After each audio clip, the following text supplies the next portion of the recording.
Hello everybody, and we're back today with some more Night Terrors. This week we're looking at Night Terrors Superman Issue 1 by Joshua Williamson and Tom Riley. Superman has succumbed to the deadly sleep of insomnia, and as he plummets towards Earth, he enters a nightmare realm filled with his biggest fears. Now Williamson, who's been writing the Superman ongoing, tackles Clark's fears in three interesting ways. We get the pretty obvious one where Clark's biggest nightmare is him not being able to save everyone on Earth. It's pretty run-of-the-mill and stuff we've seen covered a myriad of times before, but the next two are the ones that I really like, one being that the world ends up never needing saving again, making Clark feel that he's not really needed anymore and what is his place now. And the last one is him being sent to Earth was like Krypton shooting a bullet at the planet, as so much death and destruction has supposedly been wrought with Clark coming to the Earth, and no matter what he tries to do, he can no longer escape this loneliness and death. Those are some pretty cool ways to explore Superman's existence, and they are a very human fear to have. You know, thinking about what type of mark you've left on the world around you and the people around you too. Not only does Williamson explore all of this, we also get a new sleepless night general in the form of the Man of Screams, a visual manifestation of Clark's nightmares, which look like a giant red angel of death, which shepherds Clark all the way from his rocket leaving Krypton to Earth being destroyed by him arriving, almost like something out of a Dickens Christmas Carol. The villain is sent after Clark to try and get the Nightmare Stone, which Nightmare is looking through the minds of the heroes for, believing that this is where Dr. Destiny hid the stone. Tom Riley jumps in as the book's artist here, and like every other artist on the event so far, makes a meal out of the premise with some really fantastic monster designs. Like I said before, the Man of Screams and his cool giant angel of death look. It's also very uneasy art to look at, as Tom's style favors a little bit more of the softer,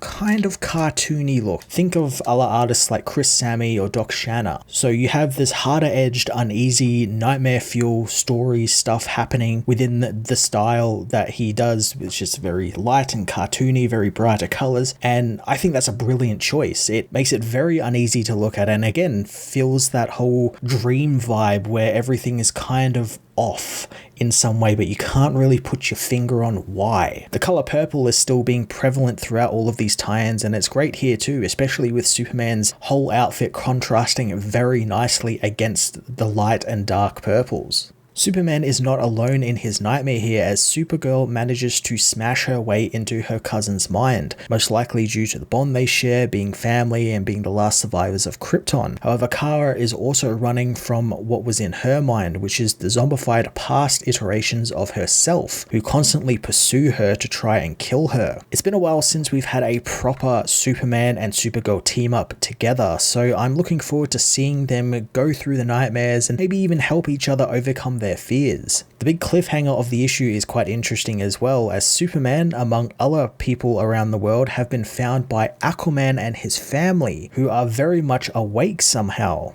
Like what Williamson has been doing over in the main Night Terrors book with Deadman and Sandman, I love that he's using every chance he can to make the event about the unusual heroes, or heroes who don't usually headline big DC events, and it's about time that Arthur and his family and the other Atlantean heroes had their go and got to have a bit of a comeback. Williamson and Riley's Superman tie-in to the Night Terrors was pretty simple yet effective, exploring some aspects of Superman's greatest fears we've seen done before, while providing some interesting new aspects to that, as well as a neat new villain for Superman to fight. I'm going to give this issue a 9 out of 10, so check it out.